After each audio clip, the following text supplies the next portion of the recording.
സ്ഥാനാർത്ഥികളുടെ നാമനിർദ്ദേശ പത്രികാ സമർപ്പണം കഴിഞ്ഞതോടെ നിലമ്പൂരിൽ പോർക്കളം മുറുകുകയാണ്. ദേശീയപാതാ വിഷയത്തിലും മലപ്പുറം പരാമർശത്തിലും മുഖ്യമന്ത്രിക്കെതിരെ ആഞ്ഞടിച്ച് നിലമ്പൂരിൽ UDFന്റെ തെരഞ്ഞെടുപ്പ് കൺവെൻഷൻ. മലപ്പുറം ജില്ലയ്ക്കെതിരെ ചതിപ്രയോഗം നടത്തിയത് പിണറായി വിജയനെന്ന് AICC general secretary KC Venugopal കുറ്റപ്പെടുത്തി. എല്ലാ ജില്ലകളിലും കള്ളപ്പണവും സ്വർണവും പിടിക്കാറുണ്ട്. എന്നാൽ പിണറായി വിജയൻ മലപ്പുറം ജില്ലയെ സംശയ നിഴലിൽ നിർത്തി ചതിച്ചു. പാണക്കാട് തങ്ങളിവരെ പിണറായി അപമാനിച്ചുവെന്നും KC വേണുഗോപാൽ കുറ്റപ്പെടുത്തി. എല്ലാ ജില്ലയിലും കള്ളപ്പണം പിടിക്കാറുണ്ട്, എല്ലാ ജില്ലയിലും സ്വർണം പിടിക്കാറുണ്ട്.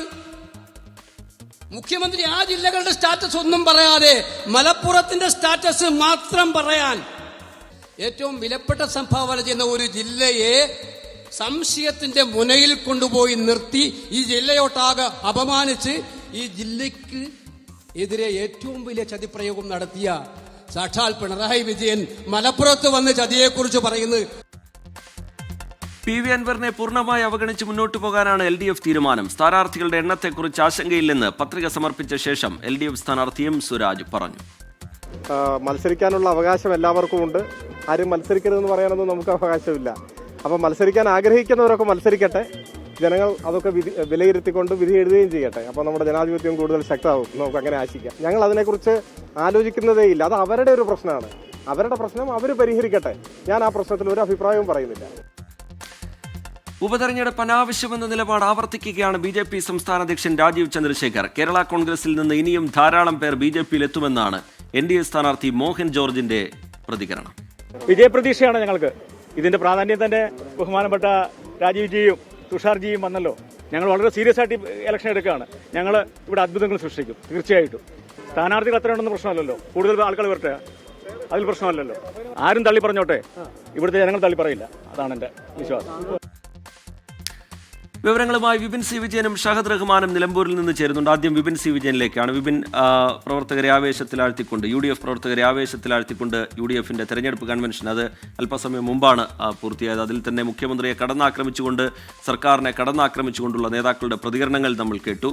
PV അൻവറിനെ കുറിച്ച് ഒരു വാക്കുപോലും പരാമർശിക്കാതെ പൂർണ്ണമായി അൻവർ ഈ ഘട്ടത്തിൽ ഉയർത്തുന്ന രാഷ്ട്രീയ ആക്ഷേപങ്ങളെയും ആരോപണങ്ങളെയും ഒക്കെ പൂർണ്ണമായി അവഗണിച്ച് മുന്നോട്ട് പോവുക എന്നുള്ളതാണ് UDFന്റെ തീരുമാനം. ഇത് കൃത്യമായ രാഷ്ട്രീയ പോരാണെന്നും വരാൻ പോകുന്ന നിയമസഭാ തെരഞ്ഞെടുപ്പിന്റെ സെമിഫൈനലാണെന്നും നേതാക്കൾ ഉറപ്പിച്ചു പറയുന്നുണ്ട്, ആവർത്തിച്ചു പറയുന്നുണ്ട്. ഈ പോരാട്ടം LDFും UDFും തമ്മിലാണ് എന്നുള്ള കാര്യത്തിൽ കൂടി നേതാക്കൾ ഊന്നി പറയുന്നുണ്ട്. ഈ UDF കൺവെൻഷനിലെ കാഴ്ചകൾ, നേതാക്കളുടെ പ്രതികരണങ്ങൾ വിപിൻ.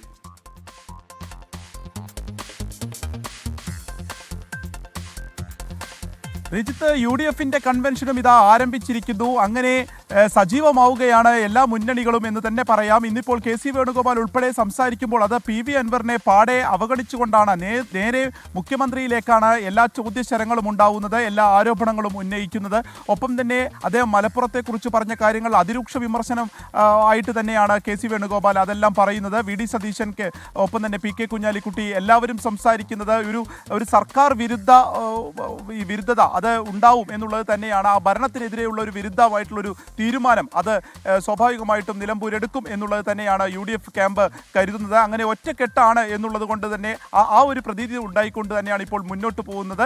ഒപ്പം ഈ PV അൻവറിനെ പാടെ അവഗണിക്കുമെന്നുണ്ടെങ്കിലും ഇന്നിപ്പോൾ ഇതാ നാമനിർദ്ദേശ പത്രിക സമർപ്പിച്ച് PV അൻവറും കളം നിറയുകയാണ്. അപ്പോൾ തൃണമൂൽ കോൺഗ്രസ് എന്നുള്ളത് വിട്ട് ഒരു മുന്നണിയായിട്ടാണ് അവർ മത്സര രംഗത്തേക്ക് വരുന്നത്. സ്വാഭാവികമായിട്ടും എത്രത്തോളം അത് ആ പിടിക്കുന്ന വോട്ടുകൾ അത് ആരെയായിരിക്കും ബാധിക്കുക എന്നുള്ളതൊക്കെ ഇതിനോടകം തന്നെ ഇടതിൻ്റെയും വലതിൻ്റെയും വലിയ തലവേദന തന്നെയാണ്. PV അൻവർ ഇനി അങ്ങോട്ടേക്ക് നടത്തുന്ന എല്ലാ പ്രചാരണങ്ങളും അത് സ്വാഭാവികമായിട്ടും ഇടതിൻ്റെയും വലതിനെയും വലിയ രീതിയിൽ ആക്രമിക്കുക, ഒപ്പം അവരുടെ ഇടയിൽ നിന്നുള്ള ആ ഒരു വോട്ടുകൾ താനാണ് ബദൽ എന്ന് വരുത്തി തീർത്ത് അതിൽ നിന്നുള്ള വോട്ടുകൾ അടർത്താനുള്ള ഒരു ശ്രമമായിരിക്കും PV അൻവറിൻ്റെ ഭാഗത്ത് നിന്നുണ്ടാവുക. അതിൻ്റെ ഭാഗമായിട്ടായിരുന്നു ഇന്ന് രാവിലെയുള്ള വെല്ലുവിളി അടക്കം. അതായത് നിലമ്പൂർ ടൗണിൽ അത് പല തെളിവുകളും തൻ്റെ കയ്യിലുണ്ട്. അത് നിലമ്പൂർ ടൗണിൽ TV വെച്ച് പ്രദർശിപ്പിക്കും തുടങ്ങിയിട്ടുള്ള പരാമർശങ്ങളൊക്കെ ആ ഒരു രീതിയിലാണ് വരുന്നത്. വരും ദിവസങ്ങളിലും അത്തരമുള്ള പരാമർശങ്ങളൊക്കെ പ്രതീക്ഷിക്കാമെന്നുള്ളതാണ്.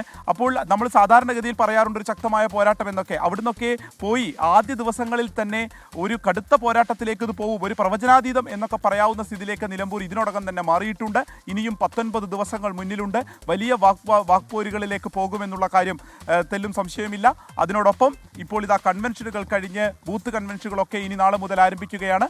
പ്രതിപക്ഷ നേതാവ് ഉൾപ്പെടെയുള്ളവർ ക്യാമ്പ് ക്യാമ്പ് ചെയ്തുകൊണ്ടാണ് നിലമ്പൂരിലെ തെരഞ്ഞെടുപ്പ് പ്രചാരണം UDF-ന്റേത്. ശരി, മുഖ്യമന്ത്രിക്കെതിരെ അതിരൂക്ഷമായ രാഷ്ട്രീയ വിമർശനങ്ങൾ ഉന്നയിച്ച് ഈ സർക്കാർ സമ്പൂർണ്ണ പരാജയമാണ്, സമസ്ത മേഖലകളിലും പരാജയപ്പെട്ടുപോയ സർക്കാരാണ് എന്ന വിമർശനം ഉന്നയിച്ചുകൊണ്ട് UDF പ്രചാരണ രംഗത്ത് സജീവമാവുകയാണ്. അതിനിടയിലും അൻവർ ഉയർത്തുന്ന അൻവർ എന്ന വിവാദമൊന്നും പരാമർശിക്കാതെ ഇത് അതിശക്തമായ രാഷ്ട്രീയ പോരാട്ടമാണ്, LDF-ഉം UDF-ഉം തമ്മിലുള്ള പോരാട്ടമാണ് എന്ന് ഉറപ്പിച്ച് പറയുന്നുണ്ട്. ഒപ്പം തന്നെ ഇത് ഈ വരുന്ന നിയമസഭാ തെരഞ്ഞെടുപ്പിന്റെ സൂചനയായി ഈ തെരഞ്ഞെടുപ്പ് മാറണം, അതുകൊണ്ട് നിലമ്പൂരിലെ ജനങ്ങൾ ആര്യാടൻ ഷൗക്കത്തിനെ വിജയിപ്പിക്കണം എന്നുള്ള പ്രചാരണ മുദ്രാവാക്യം ഉയർത്തിക്കൊണ്ടാണ് UDF ജനങ്ങൾക്കിടയിലേക്ക് ഇറങ്ങുന്നത്. ഇനി എന്താണ് LDF ക്യാമ്പിൽ സംഭവിക്കുന്നത് എന്നുകൂടി പരിശോധിക്കണം. NDA ക്യാമ്പിലും ഷാഹദ് റഹ്മാൻ വിശദാംശങ്ങളുമായി ചേരുന്നുണ്ട്. ഷാഹദ്, ഇന്നിപ്പോൾ LDF-ന്റെ സ്ഥാനാർത്ഥി M സുരാജ് നാമനിർദ്ദേശ പത്രിക സമർപ്പിച്ചു. ഇതോടുകൂടി പ്രചാരണത്തിന്റെ ഒരു അടുത്ത ഘട്ടത്തിലേക്ക് LDF ക്യാമ്പ് കടക്കാൻ പോവുകയാണ്. LDF ക്യാമ്പിനെ സംബന്ധിച്ചിടത്തോളം ഈ അവിടെ ഉയരുന്ന അൻവറുമായി ബന്ധപ്പെട്ട വിവാദങ്ങളൊക്കെ അവഗണിച്ച് മുന്നോട്ട് പോകാനാണ് അവരുടെയും തീരുമാനം.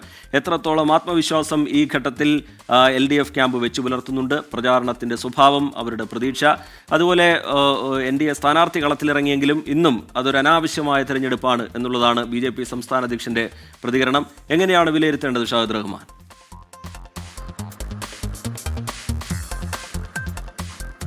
ഇന്നത്തെ ഈ പകൽ അല്ലെങ്കിൽ ഇന്ന് നിലമ്പൂർ പ്രധാനമായിട്ടും ചർച്ച ചെയ്തത് ഇന്നത്തെ 3 സ്ഥാനാർത്ഥികളുടെ നാമനിർദ്ദേശ പത്രിക സമർപ്പണമാണ്. അതിൽ ആദ്യം എത്തിയിട്ടുണ്ടായിരുന്നത് സ്വരാജാണ്, LDF-ന്റെ സ്ഥാനാർത്ഥി.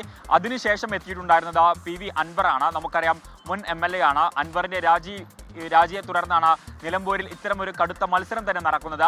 തൊട്ടുപുറകെയാണ് NDA സ്ഥാനാർത്ഥി നാമനിർദ്ദേശ പത്രിക സമർപ്പിക്കാനായിട്ട് ഇന്ന് എത്തിയിട്ടുണ്ടായിരുന്നത്. നിലമ്പൂർ താലൂക്കിലാണ് ഇത്തരത്തിൽ ഈ നാമനിർദ്ദേശ പത്രിക സമർപ്പിച്ചിട്ടുണ്ടായിരുന്നത്. LDF-നെ സംബന്ധിച്ചിടത്തോളം, NDA സംബന്ധിച്ചിടത്തോളം LDF ഈ തെരഞ്ഞെടുപ്പ് ഒരു അഭിമാന പ്രശ്നമായിട്ടാണ് കാണുന്നത്. കാരണം LDF തുടക്കം മുതൽ തന്നെ പറയുന്നുണ്ട്, അൻവർ എന്ന് പറയുന്ന വ്യക്തിക്കല്ല, മറിച്ച് സർക്കാർ എന്ന പാർട്ടിക്കാണ്, അല്ലെങ്കിൽ CPM എന്ന പാർട്ടിക്കാണ് കഴിഞ്ഞ വർഷങ്ങളിൽ വോട്ട് ലഭിച്ചിട്ടുണ്ടായിരുന്നത്. അതുകൊണ്ട് അൻവർ എഫക്റ്റ് മണ്ഡലത്തിലില്ല എന്ന് ആവർത്തിച്ച് പറയുകയാണ് LDF-ന്റെ സ്ഥാനാർത്ഥി. ഒപ്പം തന്നെ LDF നേതാക്കളും ഒക്കെ തന്നെ അൻവർ എന്ന വ്യക്തിയെ പൂർണ്ണമായിട്ടും മാറ്റി നിർത്തുകയാണ്. ആ ഒരു വിഷയം ചർച്ച ചെയ്യാനേ LDF നേതാക്കൾക്ക് താല്പര്യമില്ല എന്നുള്ളതാണ് നമുക്ക് കഴിഞ്ഞ ദിവസങ്ങളിലും ഇന്നും ഒക്കെ തന്നെ മനസ്സിലാക്കാൻ സാധിച്ചിട്ടുള്ളത്. എന്നാൽ അൻവറിന്റെ പേര് പറയാതെ തന്നെ ആര് മത്സരിച്ചാലും അത് തങ്ങളെ ബാധിക്കുന്ന പ്രശ്നമല്ല. മണ്ഡലത്തിൽ പ്രധാനമായിട്ടും ചർച്ചയാവുക വികസനങ്ങളാണ്. കഴിഞ്ഞ കാലങ്ങളിൽ സർക്കാർ മണ്ഡലത്തിൽ നടത്തിയിട്ടുള്ള വികസന പ്രവർത്തനങ്ങൾ ഉയർത്തി കാണിച്ചായിരിക്കും പ്രധാനമായിട്ടും ഈ തെരഞ്ഞെടുപ്പിനെ LDF നേരിടുക എന്നൊരു കാര്യമാണ് പ്രധാനമായിട്ടും LDF-ന്റെ സ്ഥാനാർത്ഥിയും LDF നേതാക്കളും ഒക്കെ തന്നെ പ്രധാനമായിട്ടും മാധ്യമങ്ങളോട് പറഞ്ഞത്. മറ്റൊന്ന്, NDA സംബന്ധിച്ചിടത്തോളം NDA തുടക്കം മുതൽ തന്നെ സ്വീകരിച്ചിട്ടുള്ള നിലപാടെന്ന് പറയുന്നത് ഈ തെരഞ്ഞെടുപ്പ് ഒരു അനാവശ്യ തെരഞ്ഞെടുപ്പാണ്, ഈ തെരഞ്ഞെടുപ്പ് വെറുതെ വിളിച്ചു വരുത്തിയ ഒരു തെരഞ്ഞെടുപ്പാണ് എന്നൊരു നിലപാടാണ്. അത് തുടർച്ചയായിട്ട് സംസ്ഥാന പ്രസിഡന്റ് ആവർത്തിക്കുന്നുമുണ്ട്, സംസ്ഥാന അധ്യക്ഷൻ ആവർത്തിക്കുന്നുണ്ട് എന്നുള്ളതാണ്. അതും ഇന്നും ആവർത്തിച്ചു.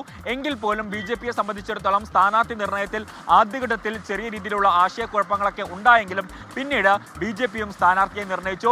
NDA സ്ഥാനാർത്ഥി ഏറ്റവും ഒടുവിൽ ഇന്നലെ പ്രഖ്യാപിക്കുന്നു, ഇന്ന് കളത്തിലിറങ്ങുന്നു, നാമനിർദ്ദേശ പത്രിക സമർപ്പിക്കുന്നു.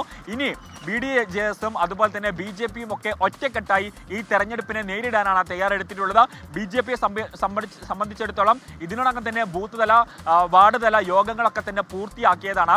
അത് തദ്ദേശ നിയമസഭാ തെരഞ്ഞെടുപ്പുകളുടെ മുന്നോടിയായിട്ടാണ് അത്തരം നീക്കങ്ങളൊക്കെ ഇവർ നടത്തിയിട്ടുണ്ടായിരുന്നത്. അതിന് തൊട്ടുപുറകെ ഈ തെരഞ്ഞെടുപ്പ് വന്നത് കുറെ കൂടി ഗുണം ചെയ്യും എന്നൊരു വിലയിരുത്തലാണ് BJP-യെ സംബന്ധിച്ചിടത്തോളം ഉള്ളത്. അതായത് ഈ തെരഞ്ഞെടുപ്പ് അനാവശ്യമാണെങ്കിലും ഒരു ട്രയൽ എന്ന രീതിയിൽ BJP-ക്ക് ഈ തെരഞ്ഞെടുപ്പ് വളരെ നിർണായകമാണ്.